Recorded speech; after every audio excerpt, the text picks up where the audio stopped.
నిన్నటి ధర్మేంద్ర ప్రసాద్ కేంద్ర విద్యాశాఖ మంత్రి రాజీనామా దేశ విద్యార్థి యువత విజయానికి నాంది పలికిందని చెప్పక తప్పదు.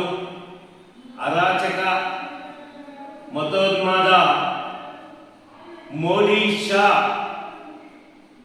సర్కార్కు తగిన బుద్ధి చెప్పిన ఉద్యమం అని చెప్పేసి ఈ సందర్భంగా నేను గుర్తు చేస్తూ యువతకు విద్యార్థి లోకానికి సిపిఐఎంఎల్ మాస్ లైన్ ప్రజాపంద అభినందనలు తెలియజేస్తూ మీ స్ఫూర్తితో అనేక ఉద్యమాలు వస్తాయని కూడా గుర్తు చేస్తూ ఉన్నాం.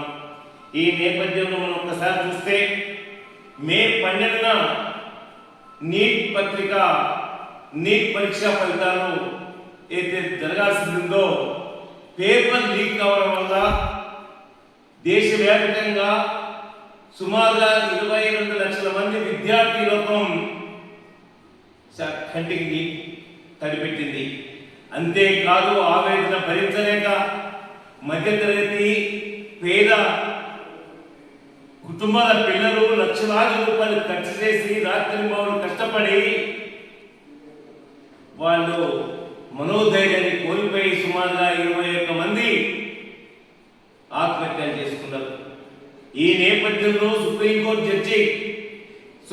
న్యాయమూర్తి యువతని విద్యార్థుల్ని ఉద్దేశించి బొద్దెంగుల్లాగా అని వ్యాఖ్యానించడం వల్ల దేశ ప్రజలు దేశ విద్యార్థి యువత కుటుంబాలు నిగురపోయాయి. సుప్రీంకోర్టు న్యాయమూర్తి రాబోయే రోజుల్లో తన పదవి కోసం ఈ రకంగా అవమానించడం సమంజసం కాదని అమెరికాలో ఉన్న ఏదైతే యువకుడు తాను స్పందించి వెంటనే మమ్మల్ని మీరు కాక్రోచ్ అంటారా బొద్దెంకలు అంటారా అని చెప్పేసి ఒక్క నిమిషం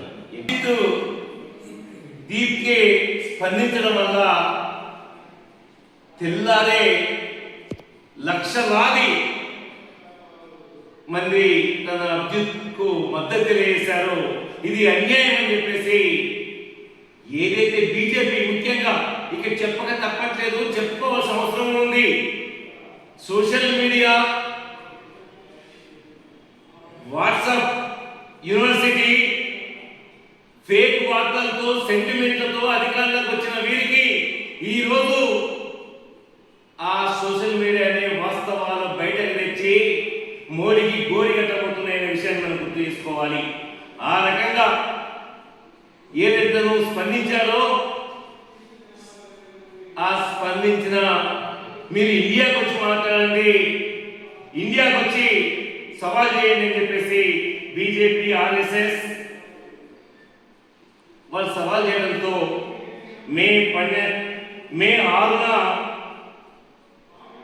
ఇండియాకు రావడం జరిగింది. రావడమే జంతర్ మంతర్ దగ్గర వేలాది మందితోని కార్యక్రమాన్ని తీసుకొచ్చాడు. ఆ రకంగా దేశవ్యాప్తంగా పెద్ద ఎత్తున స్పందన రావడంతో ఆ రోజు ఏదైతే సోనం వాంగ్చుక్ విద్యార్థులు మొదటి నుంచి కూడా కుటుంబం విద్యార్థులకు అండగా నిలబడమే కాకుండా కొండ ప్రాంతాల్లో అనేక సౌకర్యాల్ని కల్పించే విధంగా కేంద్ర ప్రభుత్వం మీద ఒత్తిడి తెచ్చిన ఆ కుటుంబం ఈ వాంగ్చుక్ అయితే ఈ విద్యార్థి లోకానికి మద్దతుగా దీక్ష పూనుకున్నడం దేశమంతా కూడా చర్చకు వచ్చింది. చలో పార్లమెంట్ మే 20న పిలుపునిస్తే లక్షలాది మంది రావడంతో ఈ మోడీ సర్కార్ మెయిన్ మీడియాని ప్రధాన ఎలక్ట్రానిక్ మీడియా కానీ ప్రింట్ మీడియా కానీ తన గుప్పిట్లో ఉంచుకొని ఆంక్షలు విధించి అట్లాగే జంతర్ మంతర్ చుట్టుపక్కల నెట్ పని చేసినా కానీ పిల్లల దగ్గర ఉన్న చాణిక్యతో పిల్లల దగ్గర ఉన్న అనేక టెక్నికల్ విషయాల్ని వాడుకొని వార్తలన్నీ కూడా స్ప్రెడ్ చేసేసి ఏం చేస్తే ఒక దమనకాండం తీసుకొచ్చారు. స్త్రీ అమ్మాయిని చూడలేదు, ఎవరిని చూడలేదు, విపరీతంగా కొట్టడమే కాదు బాషుబాయి లాఠీ చార్జి అయినా ఒక బాల్ని కింద కొడితే ఎంత పైకి ఎగురుతుందో ఆ రకంగా ఉద్యమం చేసింది. ఏది ఏమైనా ఈ మోడీకి రైతాంగం కళ్ళు కాల్చి వాత పెట్టిన తర్వాత తిరిగి విద్యార్థి లోకం, జంజీ యువత సరైన జవాబు చెప్పింది. భవిష్యత్తులో సైతం ఈ ప్రపంచానికి, ఈ దేశానికి అన్నం పెడుతున్న రైతాంగాన్ని అట్లాగే కార్పొరేట్ కంపెనీలను దోచిపెట్టి మోడీ సర్కార్కు ఖచ్చితంగా కాల్చి వాదన పెడుతుందని చెప్పేసి ఏదైతే ఇవాళ మనం పెట్రోల్లో ఇవాళ కల్తీ జరుగుతూ ఉంది, పెట్రోల్లో ఈరోజు అనేక ఇది జరుగుతూ ఉంది, దీని మీద కూడా స్పందిస్తారనే విషయాన్ని మనం దృష్టిలో ఉంచుకోవాలి. సమస్యల పరిష్కారానికి పోరాటం అనేది ఈరోజు రుజువు చేసిన యువతకు, రుజువు చేసిన విద్యార్థి లోకానికి సిపిఐఎం ప్రజాబంధ, సిపిఐఎం మాస్ లైన్ అభినందన తెలియజేస్తా ఉంది. అదే మార్గం చూపించిన మీకు జేజేలు చెప్తా ఉంది. భారతదేశంలో మోడీ అధికారంలోకి వచ్చిన తర్వాత ప్రధానంగా ప్రజాస్వామ్యానికి పట్టుకొమ్ములైనటువంటి 4 ఏవైతే ఉన్నాయో ఆ 4 కూడా వాళ్ళ గుప్పిట్లోకి తీసుకొని మొత్తంగా దేశంలో ఎవరు నోరు మెదపకుండా చేయాలనేటువంటి ఆలోచనతో వాట్సాప్ యూనివర్సిటీ ప్రోద్బలంతో మొత్తం దేశ ప్రజల్ని బిక్కిరి చేసిండ్రు.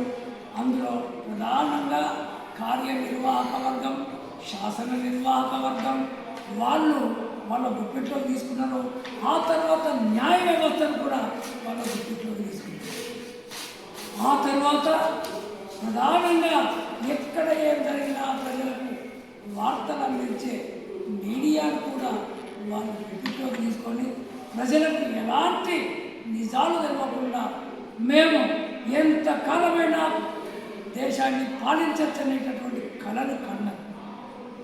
చివరికి సుప్రీంకోర్టు ప్రధాన న్యాయమూర్తి యువకుల్ని, విద్యార్థుల్ని, వాస్తవాల మీద మాట్లాడే వాళ్ళను వీళ్ళంతా బొద్దింకల్లాగా పనిచేస్తున్నారు, వీళ్ళకు పని లేదు పాట లేదని చెప్పి హేళన చేస్తూ మాట్లాడటాన్ని నిరసిస్తూ విద్యార్థి యువకులు దానికి వ్యతిరేకంగా పెద్ద ఎత్తున ఆందోళన నిర్వహిస్తామని చెప్పి ముందుకొచ్చారు. అందులో భాగంగానే నీట్ పేపర్ లీక్ అయిన తర్వాత ఇది ఇంకా తీవ్రమైన, ఎందుకంటే అనేక మంది లక్షల రూపాయలు వెచ్చించి వాళ్ళు ప్రిపేర్ అయితే పేపర్ను రద్దు చేయటం అంటే నిజంగా కూడా చాలా ఘోరమైనటువంటి విషయం. అసలు గతంలో ఇవి రాష్ట్రాలకు ఉంటుండే, ఎంసెట్ పరీక్ష జరుపుకొని ఎక్కడికక్కడ ఉంటుండే, కానీ మొత్తం నాకు పిట్లోకే రావాలని మోడీ రాష్ట్రాల అధికారులు అన్నీ కూర్చుకొని జాతీయ స్థాయిలో పెడుతున్నారని నీటి తెచ్చిన తర్వాత ఇది 3వసారి అనుకుంటా అది లీక్ అవుతుంది. అందుకోసం ఇప్పటికైనా బుద్ధి తెచ్చుకొని ఏ రాష్ట్రాలకు ఆ రాష్ట్రాలకు వీటిని అప్పచెప్పేస్తే ఈ పరిస్థితి రాదు. ఏదైనా ఒక రాష్ట్రంలో పేపర్ లీక్ అయితే ఆ రాష్ట్రం వరకే పరిమితమవుతుంది, దేశవ్యాప్తంగా విద్యార్థులకు ఇబ్బంది కలగదు. కాబట్టి మీరు ఏదైతే కోరుకున్నారో దానికి వ్యతిరేకంగా విద్యార్థులు మీకు బుద్ధి చెప్పిండ్రు, యువకులు బుద్ధి చెప్పిండ్రు. మెయిన్ మీడియా ఏదైతే ఉందో వాళ్ళు జంతర్ మంతర్కి పోతే తరిమి కొట్టిండ్రు. గోదే మీడియా గోప్యాక్ అని చెప్పి ఈ సోషల్ మీడియానే ఈరోజు దేశాన్ని కళ్ళు తెరిపించిందని చెప్పొచ్చు.